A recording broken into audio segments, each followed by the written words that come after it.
Welcome in. I am the ArcanaAngel. Welcome in to Bedtime Stories ASMR. I'm going to be reading Winning with People. Welcome in. Welcome in. I realized that time got to pass. Remember, it's divine timing. He didn't want me smacking my apples in your ear. So while I read, you smack, and then at the end we go talk smack. Or during, I don't know. We're gonna let the spirit lead us, spirit led, cornbread fed. Uh, Winning with People, John.maxwell. Yeah, I just a little background of how we got here is one of my hobbies is reading old books. And I come across them all kinds of ways. I don't know how I came across this. But if you notice in some of the recent videos in the background, I have books. And if you notice, the book kind of coincides with the energy, almost like the tattoo, the illustrated man. You know, it's like you literally, the word made flesh. You can see it. And this is kind of the same way. Yeah. Winning with people. John.maxwell. So we're gonna be reading this. When the trumpet sound, you know what they say.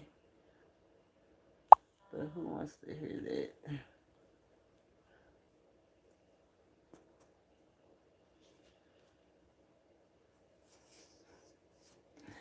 I want to do something cool. Yeah, I think that's cool.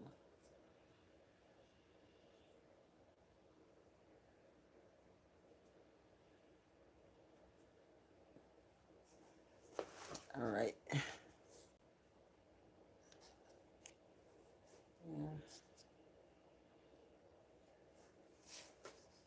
So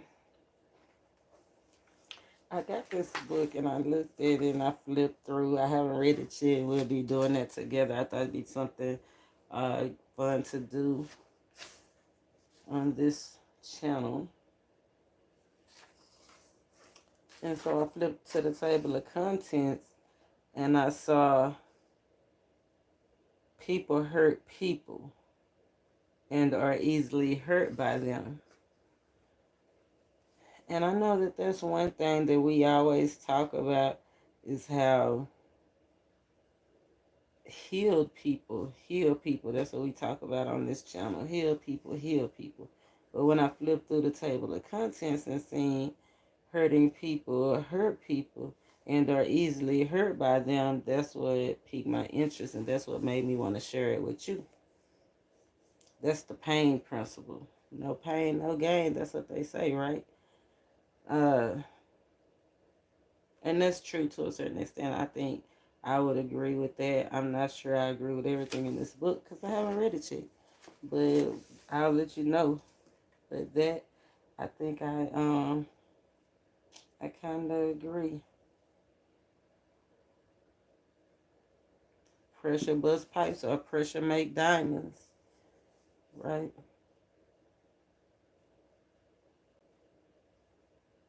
And so on this channel, on uh our wellness journey, you know, I feel like on this book, I listened to it. I didn't read it, but I listened to the first part, and that's when I decided, hey, you know what? I think we here on my channel. I think that me and my subscribers are ready to go to another level of ascension, and because the first part is the readiness question: are we prepared for relationship? And yeah, we are. Right, today is the 4 day, the confirmation, the fours and the fives. Um, we ready. We to that point. We are the heal people that heal people. But it's time to elevate, right? We the people that lift up people. We the ones that letting our little light shine. So continue to let your light shine, but I feel like now we're about to enter into a different level of consciousness, different level of confirmation, right? Another turn to shed some of the old skin and walk into your new skin, your new self, right?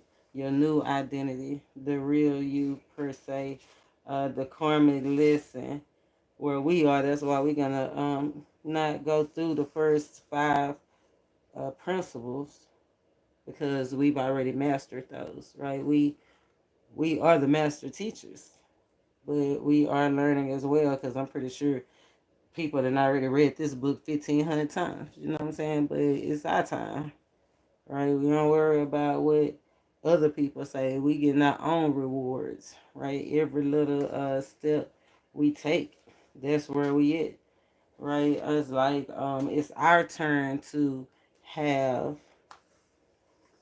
right? So now we learning how to deal with people. So we on the journey to work with people.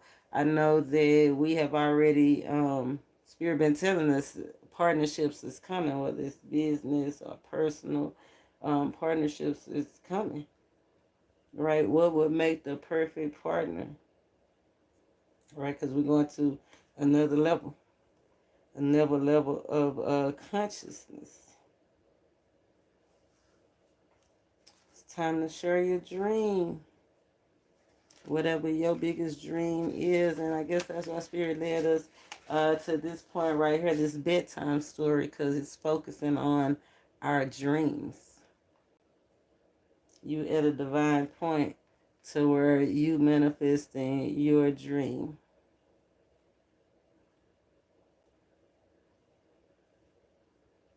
Headed right where you supposed to be headed. Towards a choice. I think the Spirit have divinely guided us here because something that we've been taught. Remember, even teachers have to go through, what do you call it? Continuing education. Continuing education. That's where we are right now. Continuing education. Expect gifts because your seeds is coming up, baby. I'm sorry, this is ASMR.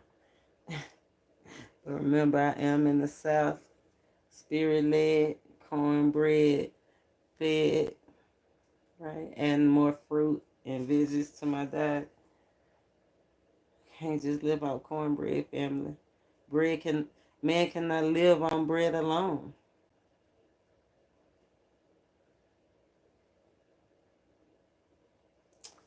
So I think gifts are being activated. We're learning how to deal with people. We're gonna see where this goes. Let's start the big picture. Page 59. The big picture. Page 57, the intro. Let me see.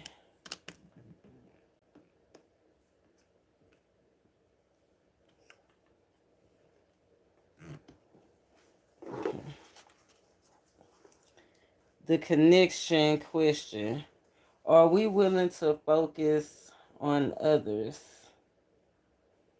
Strangers are what friends are made of. Cullen Hightower.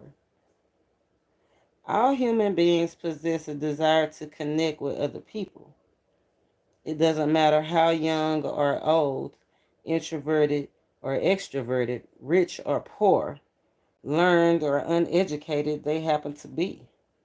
The need for connection is sometimes motivated by the desire for love, but it can just as easily be prompted by feelings of loneliness, the need for acceptance, the quest for fulfillment, or the desire to achieve in business? How can we fulfill our desire for relationships? You know, I feel that because on this wellness journey, we done had to cut so many people off, right? What is the best way to get started? In other words, how can we connect? The answer is that we must stop thinking about ourselves and begin focusing on the people with whom we desire to build relationships. Period. Don't focus on who you don't want to be with. Focus on who you want to be with, who you desire to be with, right?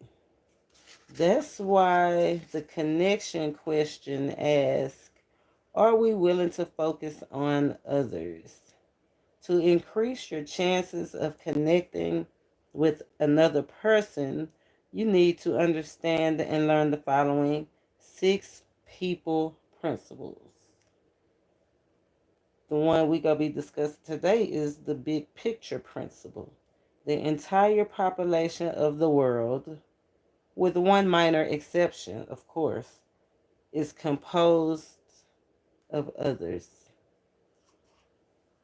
The big picture principle, the entire population of the world, with one minor exception, is composed of others. A person first starts to live when he can live outside himself. Albert Einstein. The question I must ask myself, do I have a hard time putting others first?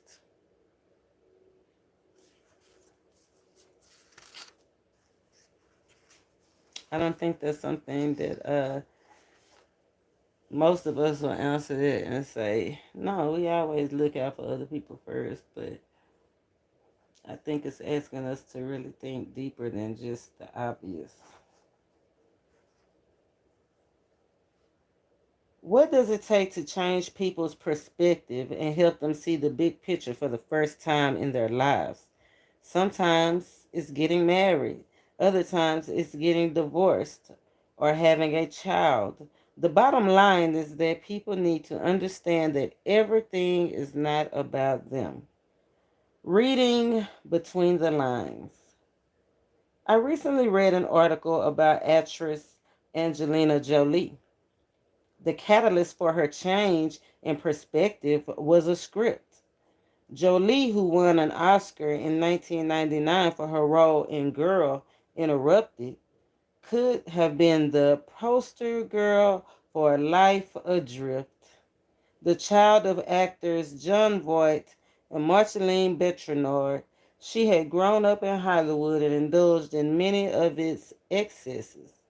She was called a wild child, and she was well known for drug usage, outrageous behavior, and sometimes self destructive actions. She was convinced she would die young.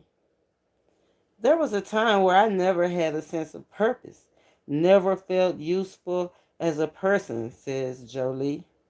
I think a lot of people have that feeling, wanting to kill yourself or take drugs or numb yourself out because you can't shut it off or you just feel bad and you don't know what it's from. Success in movies did little to help her. She said, I felt so off balance all the time. I remember one of the most upsetting times in my life was after I had attained success, financial stability, and I was in love. And I thought, I have everything that they said you should have to be happy, and I'm not happy. Mm. But then she read the script for Beyond Borders, the story of a woman living a life of privilege who discovers the plight of refugees and orphans around the world.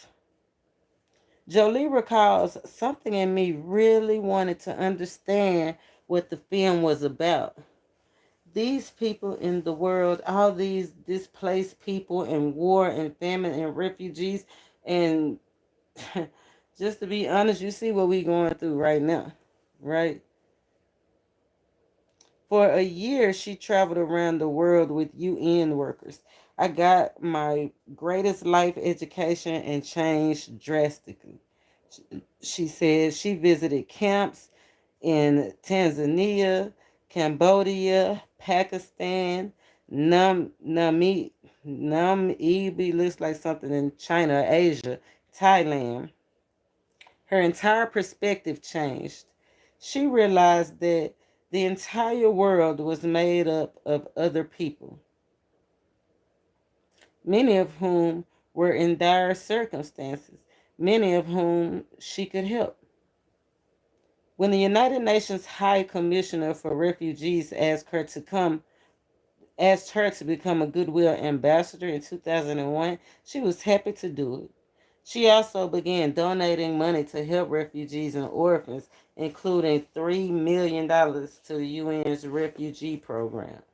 She says she makes a stupid amount of money to act in movies, and she adopted a Cambodian orphan, Maddox. Recently, Worth magazine listed her as one of the 25 most influential philanthropists in the world. She estimates that she gives almost a third of her income to charity. She giving 33%. Now, I have I ain't gonna get too deep into it. I ain't gonna get too deep into it. But 33, she gives 33% to charity. Hmm. Jolie puts it all into perspective. You could die tomorrow and you've done a few movies, won some awards, and that doesn't mean anything. But if you've built schools or raised a child or done something to make things better for other people, then it just feels better. Life is better. Why does she feel that way? Because she finally gets the big picture. She stopped focusing on herself and began putting other people ahead of herself. And from here, everything looks different. When it comes to winning with people, everything begins with the ability to think about people other than ourselves. That is the most basic principle in building relationships. What do you think is the most basic principle in relationships? I know that may sound like common sense, yet not everyone gets the big picture or practices unselfishness. See, that's what I'm saying. We on this channel, we've been talking about common sense, right? What's common for somebody in Cambodia is not going to be common for somebody in America. So that was a real big lifestyle change, a real leap of faith for her to adopt that child like that. I know that that may sound like common sense, yet not everyone gets the big picture or practices unselfishness. Instead, too many people act more like toddlers do. Their perspective may be best expressed by something that's been making rounds via email.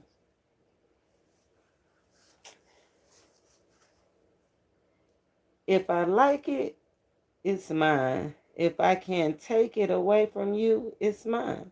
If I had it a while ago, it's mine. If I say it's mine, it's mine. If it looks like mine, it's mine. If I saw it first, it's mine.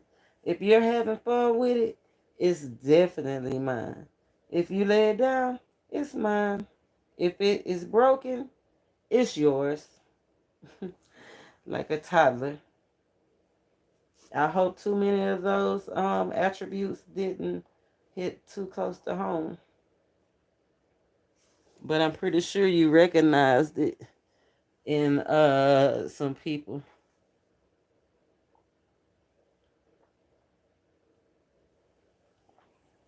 Because I know I did. People who remain self-centered and self-serving will always have a hard time getting along with others. To help them break that pattern of living, they need the big picture, which requires three things: perspective, people who lack perspective, or like Lucy in the Peanuts. Oh, perspective, maturity, and responsibility. People who lack perspective are like Lucy in the Peanuts comic strip by Charles Schulz. In one strip, while Lucy swings on the playground, Charlie Brown reads to her. It says here that the world revolves around the sun once a year, and Lucy stops abruptly and responds, "The world revolves around the sun? Are you sure? I thought it revolved around me." Of course, lack of perspective is usually much more subtle than that. I know it was for me. Early in my career as a pastor, as I led others, the question I continually asked myself was, how can these people help me? I wanted to use people to help me accomplish my goals. It took me a couple of years to realize that I had everything backwards and should have been asking, how can I help these people? When I did, not only was I able to help others, but I was also helped. I learned what author and management expert William B. Gibbon Jr. meant when he observed, whenever you are too selfishly looking out for your own interests, you have only one person working for you, yourself. When you help a dozen other people with their problem, you have a dozen people working with you. Most of the time, what we worry about is small in the big scheme of things. Many years ago, John McKay, former head football coach of USC, wanted to help his team recover after being humiliated 51-0. Man, have you ever had a loss like that? They lost against Notre Dame. McKay went into the locker room and saw a group of beaten, worn out, and thoroughly depressed young football players who were not accustomed to losing. He stood up on a bench and said, "Men, let's keep this in perspective. There are 800 million Chinese people who don't even know that this game played. The entire world, with one minor exception, is composed of others. And most of the people in the world don't know you and never will. Most of the ones you do know probably have greater needs and problems than you do. You can choose to ignore them and focus on yourself, or you can get over yourself and learn to put other people first." 2. Maturity. My granddaughters Hannah and Maddie are 3 years old as I write this. I just spent a wonderful Thanksgiving with them. It was a joy watching them play and doing things for them. But I have to say one thing about them. In all the time we were together, they never once asked, "What can I do for you, Papa?" That's okay for a 3-year-old. It's not okay for a 30-year old. We often expect maturity to come with age, but the truth is, sometimes age just comes along. An attitude that says, "save time, see it my way," can be lifelong unless a person chooses to fight against it. Several years ago, author and consultant Bob Buford wrote an excellent book titled Halftime. Its thesis is that as they approach a middle age, many people reach a time of uneasiness that comes from wanting greater meaning in their lives. He defines that as halftime. He says that most people try to do in the second half of their lives what they did in the first half, but only more so. Instead, the key to a successful halftime is to take stock, focus on your area of strength, and make giving to others your goal. Here's how Bob describes the difference in attitude between people before and after halftime. While the first, I know, I got granddaughters, and we're coming up. I'm in the South. I'm in the United States. I'm in Texas, and we're getting ready to celebrate Thanksgiving. And I'ma see who asks, "What can they do for me?" As the mother, the grandmother. I have 3 grandchildren, 3 children.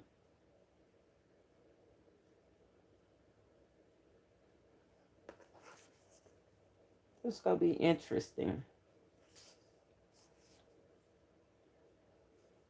While the first half self is small, the second half self is large. The first half self wins inward, wrapping tighter and tighter around itself. The second half winds outward, unraveling itself from the paralysis of a tight wound spring. A small self contains only you. It is basically alienated and alone. And pathologically individualistic. The larger self is whole because it is bonded with something transcendent. Self transcendence has legs and it goes the distance and completes the race. Bob is describing real maturity. It is knowing that the world does not revolve around you. It is the ability to see the big picture.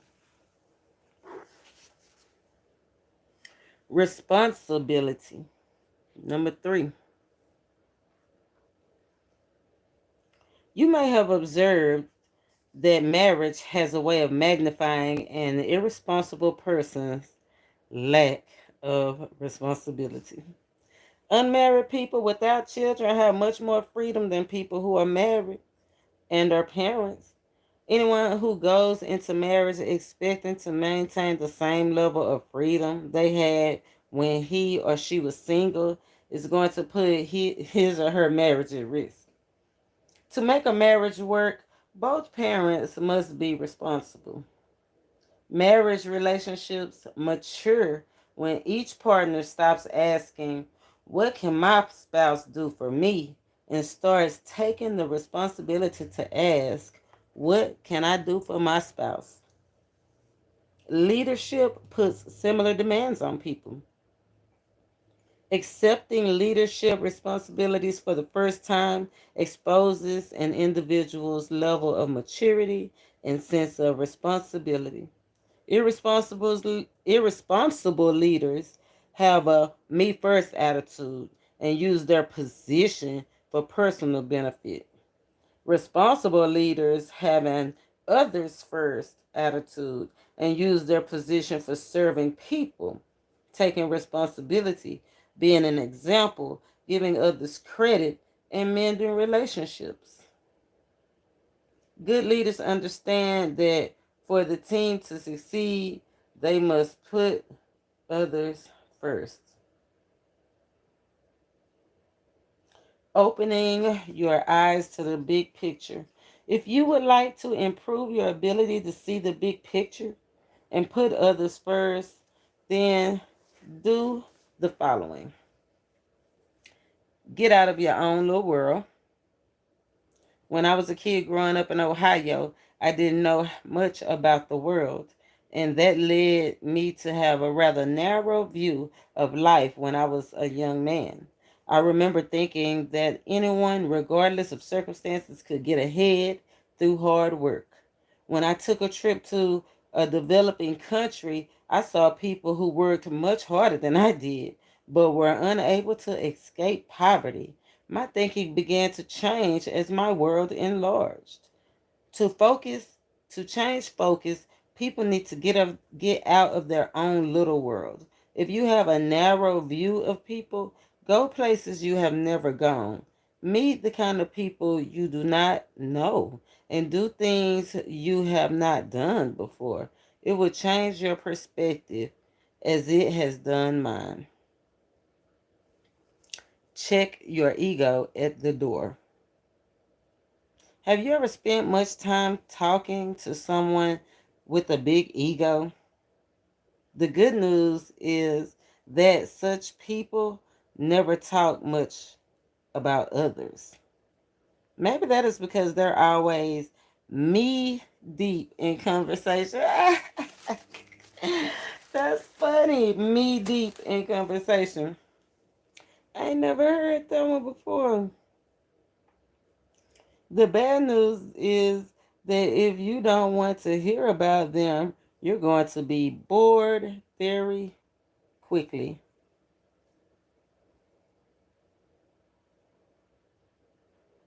An egotist can be described not as a person who thinks too much of himself, but as someone who thinks too little of other people. That's a good description. We often mistakenly believe that the opposite of love is hate. I know I used to think that for a long time. But I believe that's incorrect. The opposite of loving others is being self centered. If you focus, if your focus is always on yourself, you'll never be able to build positive relationships. An egotist can be described not as a person who thinks too much of himself, but as someone who thinks too little of other people. Mm, mm. That's big right there. Winning with people, think more of people. Understand what brings fulfillment. Ultimately, the things that bring fulfillment involve others. A person who is entirely self focused will always feel restless and hungry. Trigger alert. Anti slavery reformer Henry Ward Beecher said, "No man is more cheated than the selfish man." That is true because he separates himself from what's most important in life, people. If you want to live a fulfilling life, you need healthy relationships. And to build those kinds of relationships, you need to get over yourself. Embrace the big picture principle and remind yourself the entire population of the world, with one minor exception, is composed of others. Cool. We made it to the end. We got enough juice to do the thing. Thank you, Spirit. Thank you, Divine. Couple of questions, discussion questions. What big picture principle discussion questions? Number one, at what phase of life do many people begin learning to think about others? What events often prompt people to start putting others first? What happens when a person tries to skip the life lessons that inspire other mindedness? What happens to people who focus time and energy are spent entirely on themselves, even in their latter years? Oh, mm, mm, mm. Now, this is deep right here.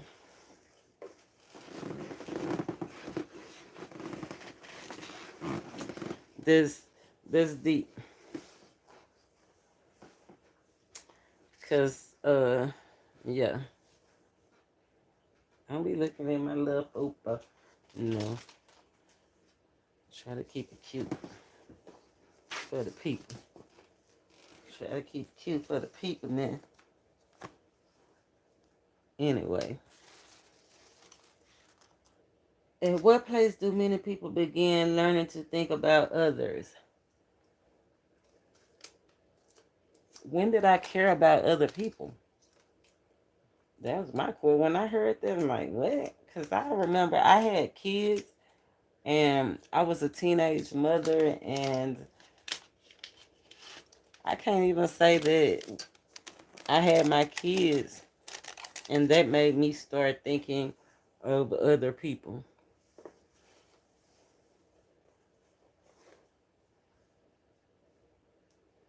I mean, just being honest, like, I think when I got older and started going to church, I went to church as a child, but I was pretty much forced to go. But like I guess the first thing it said marriage. Met my first husband, joined his church. He grabbed me by the hand and said, "Look, I don't believe in this. This is what I believe in." And I was like, I went and had an eye-opening experience and never been the same. That's when I start really learning to think of others being in that kind of environment to serve. It was Pentecostal, so it taught all about how Jesus was the humble and perfect servant. That helped me treat my children better too. It made me a better parent because thank God it wasn't too late. I don't think it's ever too late. That's what it said. What happens to people who focus time and energy are spent entirely on themselves, even in latter years? That's why I was like, ugh, I've seen it. Lost souls. The angels don't want to play with them. The demons don't want to play with you. You just ain't nobody opening the gates for you. And you just have to wander around. Because every circle that you go on, you're not worried about the world's mission or the congregation mission for real. You worried about your own mission. Or you go get enough votes to lead the hospitality program or whatever your mission is in life. Or you going to get the management position. That's your job.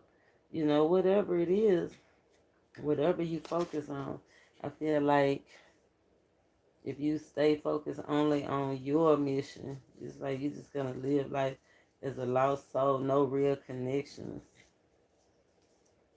and that's deep. Just just by not being able to see new perspectives.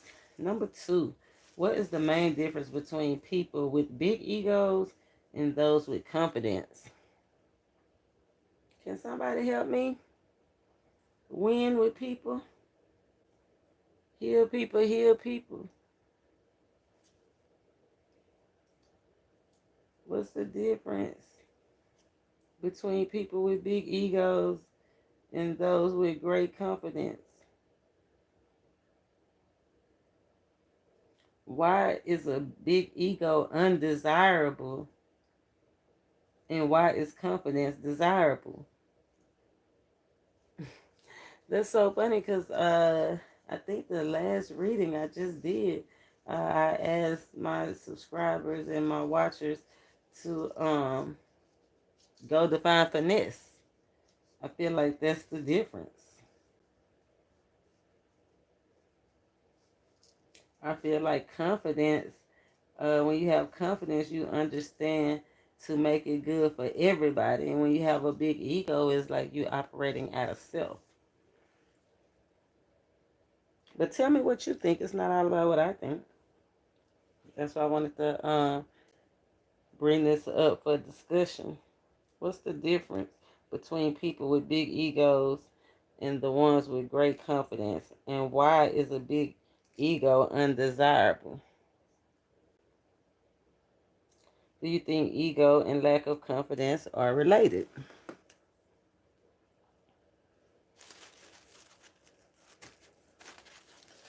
Do you think ego and lack of confidence are related?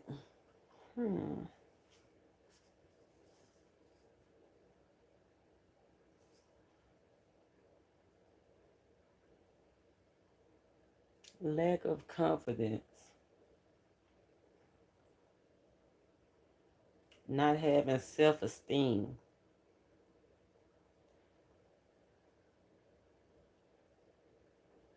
and an ego. I think somebody operating out of ego would put somebody with no confidence down.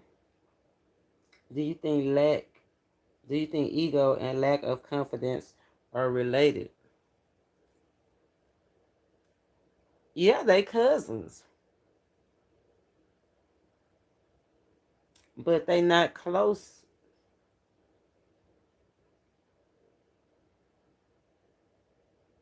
Because I feel like if they was close as a brother or sister or mother or father, um, even an aunt or an uncle, that they would help you build confidence. But we read on page 65 that an egoist can be described not as a person who thinks too much of himself, but as someone who thinks too little of other people. And when you think little of other people, that's when you start putting them down, talking down, not lifting them up. See, on this channel, we've already got to the part where we want to lift people up. But you need to recognize it's all people.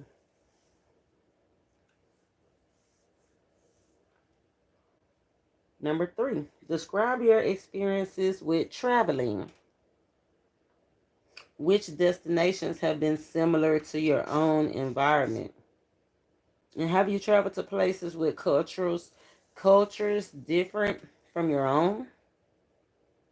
Which specific destinations made you most uncomfortable and why?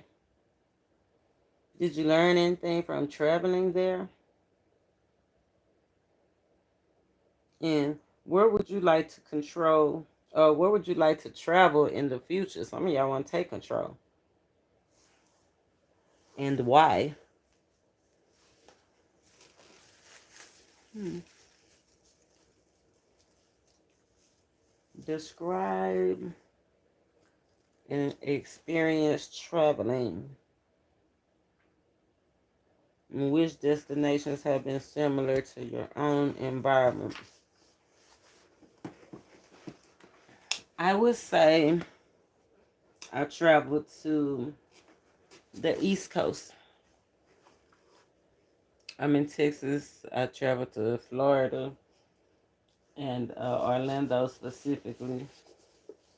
And it was pretty much the same as where I am now, even where I am right now. Low key, quiet, but it can turn up. I was used to that. It didn't take it was my comfort zone.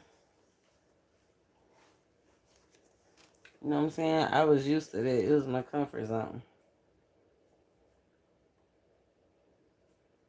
Which, and it's what this says, which specific destinations made you most uncomfortable? The second question was, have you traveled to places with cultures very different from your own? Yeah, then I went to the West Coast. That was the East Coast. And I traveled from Texas and went to the West Coast. And I was staying with people that were not of the same nationality. They were Asian Indians from Nepal.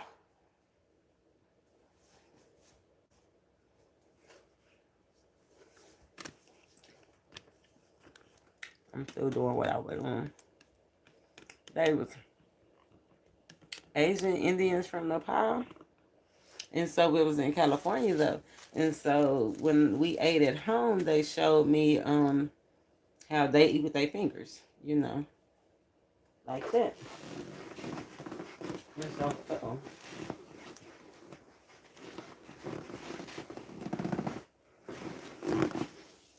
So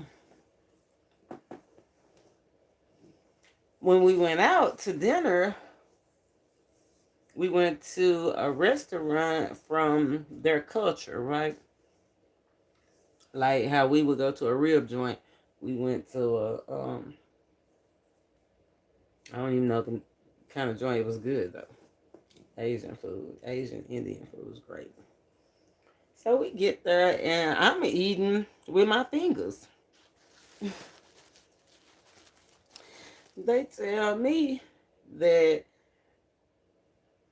you can eat with the spark with the fork and the spoon when you're out at a formal event. Well, they didn't teach me that part. So even though I was still comfortable because it let me know that people without if I wouldn't open my mouth, they wouldn't know I was American because of the way that who I was with and the garb that I had on. And it's people over there just as dark as me. And with the right weed, baby. Y'all know how it be. With the right installation. If I didn't open my mouth, they wouldn't have known that I wasn't from there. The only thing that may have gave it away is I wasn't eating with a fork. But I didn't feel comfortable. What I felt comfortable about is it's not legal to smoke marijuana in Texas and it is in California. So in California, I'm standing at the bus stop and we rolling up blunts and I'm looking around because I'm post-traumatic syndrome. I'm traumatized from living in the South and can't smoke God's natural herb legally. And over there, that made me uncomfortable because of past triggers. But eventually we sparked it and I got over that. So that was cool. Did you learn anything from traveling there? Yes. Don't judge a book by its cover. And respect where you from, wherever you from, wherever you go. I mean, respect those people's cultures. When you over there with them, live like they live and don't try to force your values on nobody else. Because you going to their home. And where would you like to travel in the future? Drop it in the comments. Winning with people. Funny story. I always wanted to get married in London, travel to London. For whatever reason, it was like calling me like out the blues. I don't know where London came from. But it did. It was like in my soul. And then here recently I learned that London is like the headquarters for reptilians. Shout out Eddie Griffin. Somebody tag Eddie Griffin in the because Eddie Griffin said this. Yeah. Mm-mm-mm. One percenters. But anyway, I'd like to travel to London. Or I used to have wanted to. I don't know. Of course, Mexico.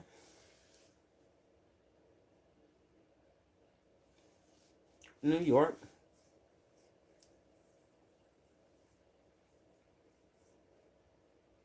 It's funny that I never really wanted to visit anywhere tropical.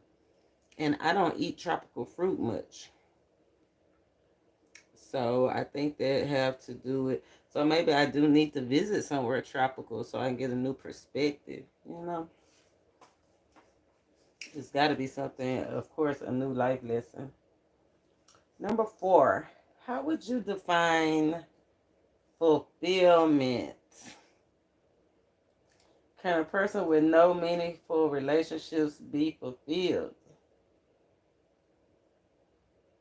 Explain.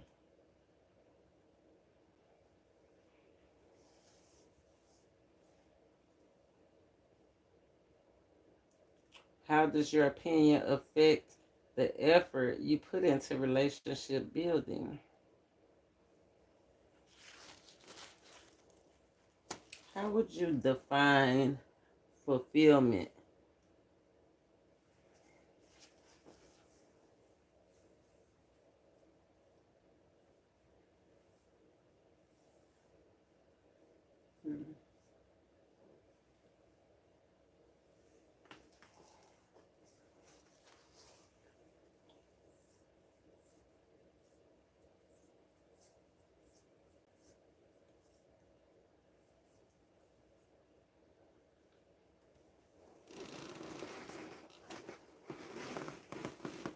I think I would define fulfillment as being or having the feeling of fullness as you have the simultaneously have the feeling of feeling, right? And it being solid mint, right? Stitched in stone fulfillment. You full enough to fill somebody else's cup. And that's what brings joy. As a parent, I'm full enough to fill my children's cup. As a wife, I'm full enough to fill my husband's cup. And vice versa. How does your opinion affect can a person with no meaningful relationships be fulfilled? No. Um,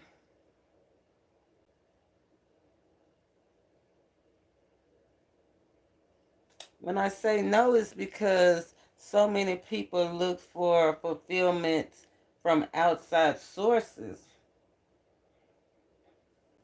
as the only meaningful relationship. And a relationship is what about the relationship with yourself? If you had a relationship with yourself, if you full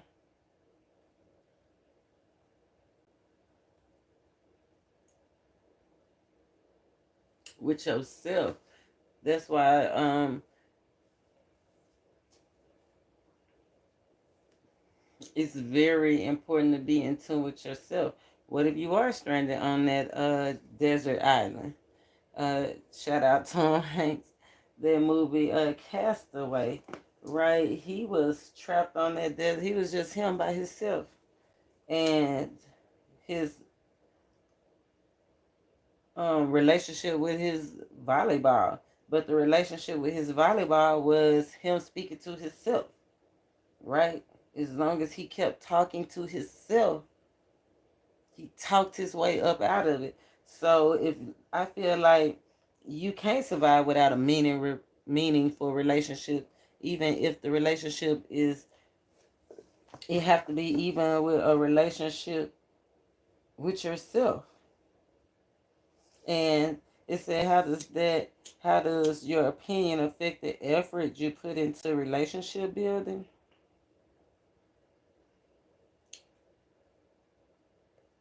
Because it's survival to me. What is it to you? Let me know in the comments.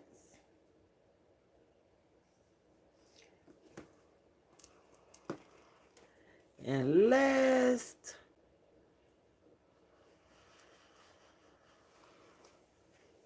but not least,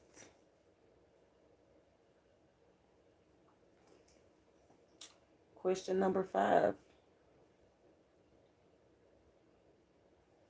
Make sure you hit that thumbs up. Make sure you subscribe. I want to be able to get some good feedback. Make sure you drop the comment section. If you don't want to comment publicly, you can always go check out the description box, and you can always reach me there. All my information is there, so check it out. Last question. I know it took us forever to get here, but we here. Number 5. Think about the most important relationships in your life. Have you always displayed appropriate maturity and responsibility in them? If not, how can you work to make things right? Or what should you change about yourself so that your behavior is appropriate in the future?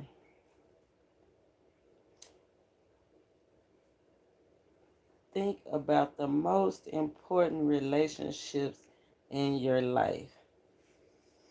They say to surround yourself, the people that you surround yourself most, the 5 people that you surround yourself that you closest to, those are the characteristics of the people that you embody. You know, birds of a feather flock together.